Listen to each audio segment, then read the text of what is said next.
Corona के बाद अब एचएमपीवी वायरस की चर्चा ने भारत में चिंताएं बढ़ा दी हैं। चीन में इस वायरस के मामलों में वृद्धि को देखते हुए भारत सरकार ने अलर्ट जारी किया है।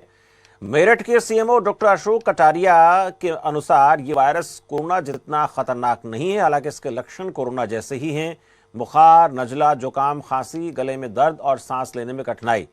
उन्होंने बताया कि इससे बचने के लिए कोविड की तरह सावधानियां बरतनी चाहिए, जैसे हाथ न मिलाना, भीड़ भाड़ से बचना, मास्क पहनना। बुजुर्गों और बच्चों को विशेष सतर्क रहने की सलाह दी गई है।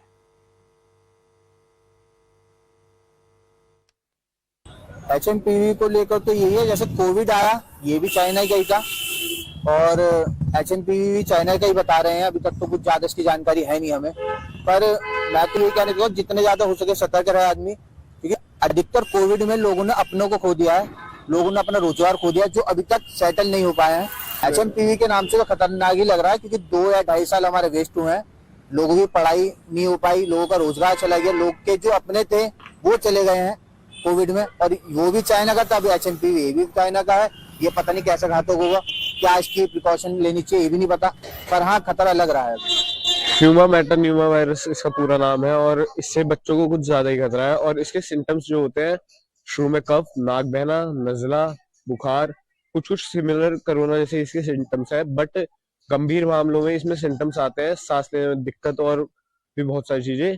इसके लिए आप प्रिकॉशन यूज कर सकते हैं, मास्क वगैरह, और आजकल का AQI की वजह से भी ज्यादा फैल रहा है।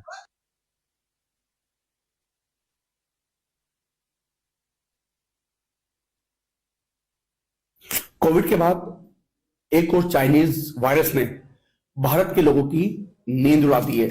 आखिर क्या है ये वायरस और कितना खतरनाक है, इसी पे बातचीत करने के लिए मेरठ के सीएमओ डॉक्टर अशोक कटारिया जी मेरे साथ मौजूद हैं। उन्हीं से बातचीत करूंगा कि आखिर ये वायरस क्या है, कितना खतरनाक है और लोगों को इससे कैसे बचना है। सर बहुत बहुत स्वागत है आपका। Thank you sir. सर ये जो वायरस है एचएमबीपी, सर क्या ये वायरस है, क्यों सर लोग डर रहे हैं इस वायरस से? HMPV यानी कि ह्यूमन मेटान्यूमो वायरस, ये एक वायरस है जो लगभग 2001 में इसकी पहचान हो चुकी है। और ये दूसरे जो इस तरह के वायरस है जो अपर रेस्पिरेटरी ट्रैक्ट इन्फेक्शन करते हैं, यानी सर्दी, निमोनिया टाइप की बीमारी करते हैं, उस तरह का ही ग्रुप का एक वायरस है। और इसके द्वारा जो लक्षण है वो लगभग कोविड से मिलते जुलते हैं, यानी बुखार होना, जुकाम होना, गले में खराश होना, खांसी होना, ये लक्षण इसके हैं।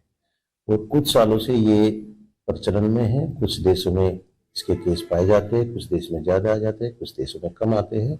अभी फिलहाल चीन में इसकी संख्या ज्यादा है, और क्योंकि चीन हमसे लगा हुआ है और आवागमन होता ही है हर देश का आजकल हवाई मार्गों से, तो उस के मद्देनजर भारत सरकार ने इसको अलर्ट पे लिया है कि कहीं ऐसा ना हो कि हमारे देश में भी उनकी जगह हमारे देश में भी ज्यादा संख्या रोगी बढ़ जाए, ताकि फिर इंतजाम करने में दिक्कत हो। सर क्या जो कोरोना वायरस था, जो कोविड था, सर क्या उसी की तरह घातक है या उससे कम है या ज्यादा है उससे? नहीं, अभी तक जो इसकी स्टडी की सूचनाएं आई है उसमें कोरोना से कहीं हल्का वायरस है, उसमें घातक नहीं है। सर क्या क्या इसके इंतजाम किए गए हैं मेरठ में भी आपके द्वारा?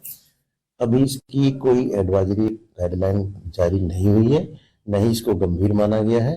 और लेकिन प्रिकॉशनरी हर स्टेट में, हर जिले में हम लोगों की तरफ से ये इंतजाम किए जा रहे हैं कि इसको पैनिक ना किया जाए, और यदि केस बढ़ते हैं तो उसके हिसाब से इनके बुजुर्गों में और छोटे बच्चों को विशेष रूप से प्राथमिकता के आधार पे जांच और उपचार दिया जाए।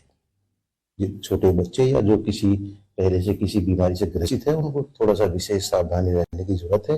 वो घर में ही रहे, मास्क लगा के रखे, दूसरे से मिलने जा रहे हैं तो मास्क लगा के बात करें या मास्क लगा के ही जाए, और भीड़ भाड़ वाले स्थानों पे ना जाए, जैसे कोविड में हम लोगों का था, किसी से हाथ ना मिलाए और अपने बार बार हाथ धोते रहे। तो बहुत बहुत धन्यवाद। ये हमारे साथ थे डॉक्टर अशोक कटारिया जी, जो मेरठ सीएमओ हैं। उनका साफ तौर पे ये कहना है कि ये जो वायरस है, ये वायरस जो लक्षण है उसके वो कुछ कुछ कोरोना से मिलते हैं, लेकिन ये कोविड की तरह घातक नहीं है। अभी तक इसके जो केसेस है वो भी मेरठ में नहीं आए हैं। मेरठ से अपने सहयोगी सागर के साथ लोकेश टंडन, खबरसार।